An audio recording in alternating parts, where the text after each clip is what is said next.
Today, we are gonna see if this American ingenuity can fix this British engineering. It never tipped over, it never hit anything, so I don't even know why it broke, but we're gonna see if this JB Weld can put it back together. Full disclosure, I have never used JB Weld before on anything that I've ever done, but this is only like a $13 tube of epoxy, and to replace the turn signal on here is $100 plus just for one of the signals. So we're gonna go up and we're gonna take these bolts out right here, pop the seat off. We're gonna drop this tail section, pull this turn signal off here, and see if our JB Weld can put it back together. Let's get after it. We're gonna start by taking these 3 bolts off right here, which will lower our license plate right here. And then we're gonna get these bolts here out so that we can see where the wiring is for our turn signal, because if we have connections right here, we won't have to take this whole tail section off to get to the wiring. So we're gonna see what we have right here first. 10 millimeter right there, 8 millimeter bolts right here. So there's our plate, and those 2 nuts hold that reflector right there on. These 2 bolts right here, apparently the duck wanted to say something. These 2 bolts right here are a 4 millimeter, and then the other 4 that are up here are a 5 millimeter. So we'll start with taking these 2 out first. And we're gonna actually loosen these up right here and see what we're dealing with here before we take those other 2 bolts out. So that wasn't even tight at all. Holy cow, that was pretty loose actually.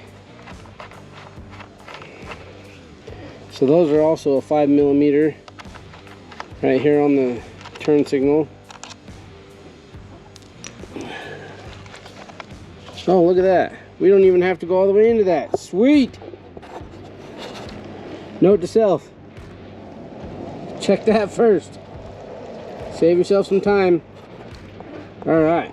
So with these, you got this little connector right here.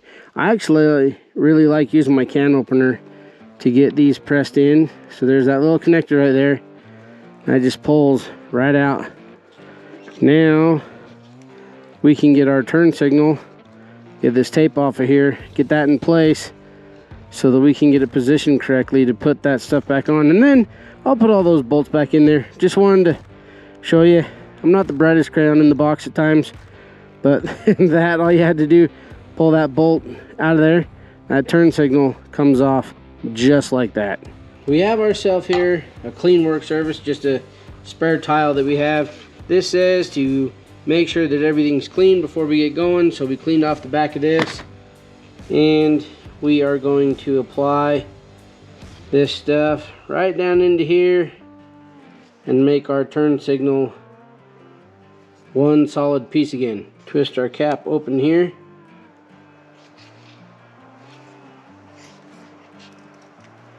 Pull that off. Use our plunger. There we go.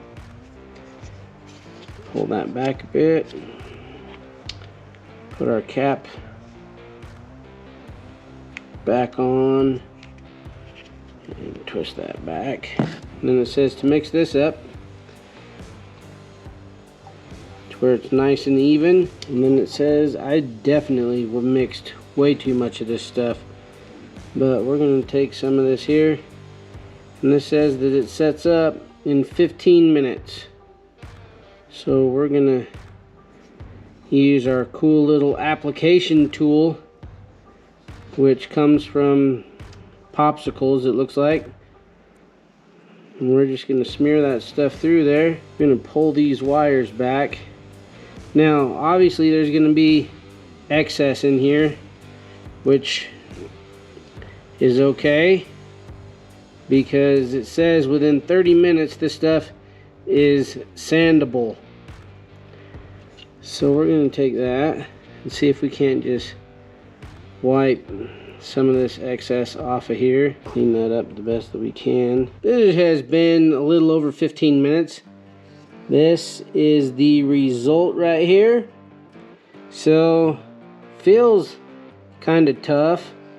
I mean, it's only like 30, 35 degrees outside right now, so I'm not gonna like go and ride it just yet, but it does feel like it's solid enough to go and put back on the bike. So here's the package. This says that it has a tensile strength of 3,770 psi. When that's 100% dried, that should be pretty tough. So do you remember the beginning of the video I told you, hey, you got to pull these bolts out of the bottom of the tail section, all that stuff, and then went to the turn signal and pulled out one 5mm bolt and then pulled that little plug and the whole thing came out?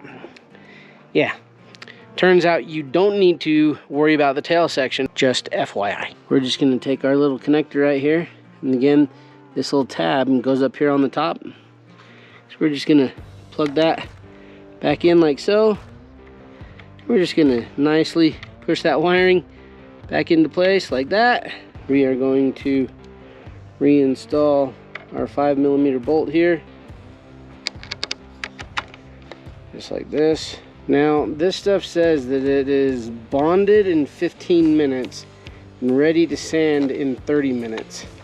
So I didn't see any temperature recommendations on here, but like I said, it's only about 30 to 35 degrees. So I'm just gonna let this sit overnight so that I know that it's completely bonded before I do anything real crazy with it. So we'll let that sit right there. Oh, look at that.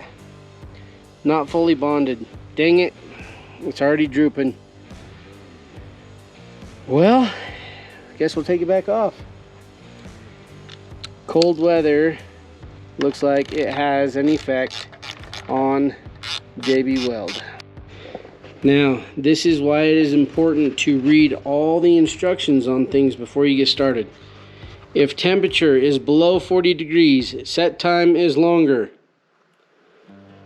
Read them all before you use the product. There's a reason why they put instructions on there. So we've got this set back together, got it all put back on. So we're gonna let that set quite a bit longer. Quite a bit. Here we go. Okay.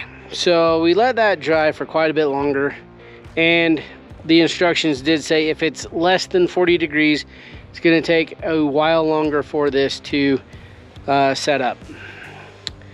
Note to self, read all the instructions first. So super simple. Take that little tab right there, plug it in just like that, slide your turn signal wires in.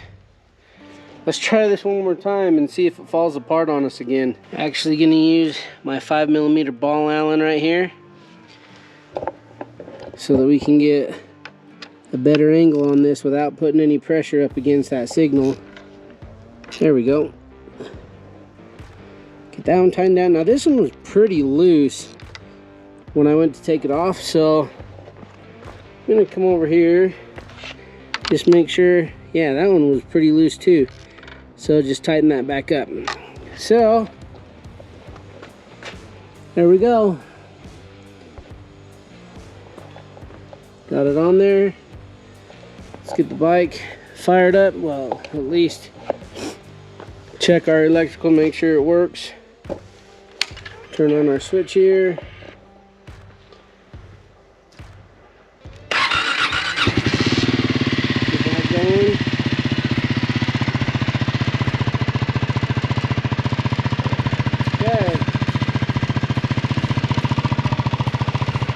There we go. It's not quite exactly the cleanest fix. I did try my best to get it set back to where it was straight on the bracket. So it is just a little bit off, but it is way better than having that sucker just sit there and dangle. We're gonna let that set up again overnight and then maybe take it out for a ride tomorrow and see how we do. So if you have a busted turn signal on your Scrambler and you don't have a dealer close, or you haven't ordered the parts, or you need to do a budget-friendly fix, that JB Weld, don't do it. Don't try to set it in below 40-degree weather. So if you got to take it inside and do it in there, I'd recommend doing that. But if there's any questions or comments, please let me know, and I will put an affiliate link to the JB Weld. I think you can find it on Amazon. If not, it's usually at any of your local auto parts stores.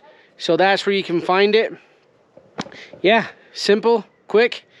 There we go. I'm Matt. This is Mob Street with the 2024 Triumph Scrambler 400x with the rear turn signal fixed with JB Weld. This is Mob Street. Thanks for watching.